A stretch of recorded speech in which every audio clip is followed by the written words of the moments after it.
Hi everyone, మనమైతే కర్ణాటకలో సంచులు పట్టుకొని లైన్లో నిలబడి ఫింగర్ ప్రింట్స్ చేసి అబ్బా రేషన్ తెచ్చుకోవాలంటేనే రేషన్ వచ్చిందా అన్నట్టు పెట్టాల్సి వస్తుంది మోకాలు.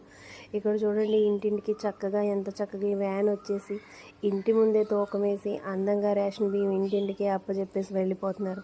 చిన్న పెద్ద అంతా కూడి చక్కగా చూస్తున్నారు. నాకైతే భలే అనిపించింది. ఈ పథకం ఏ ప్రభుత్వం పెట్టిందని నేను మాట్లాడట్లేదు, కానీ ఇది మట్టికి ప్రతి ఒక్కరికి చాలా అనుకూలంగా ఉంది. మనకి కూడా కర్ణాటకలో ఇలా వచ్చేస్తే భలే ఉంది కదా.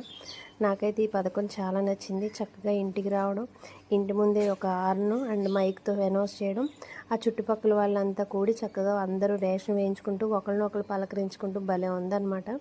ఇలా రేషన్ వేయడం వల్ల మనకి కరెక్ట్గా రేషన్ వచ్చినప్పుడు ఒక్కొక్కరికి తెలిసి తెలియకపోవడం, అనౌన్స్మెంట్ వినకపోతే కూడా ప్రాబ్లం అవ్వడం, అలా ఏమీ లేకుండా మనకి రేషన్ అందిందన్న విషయం మనకు తెలిసి మనమే చక్కగా బయట ఇంటి ముందే మన రేషన్ మనకు అందుద్ది. ఇదైతే నాకు నచ్చింది. ఎంతమందికి నచ్చింది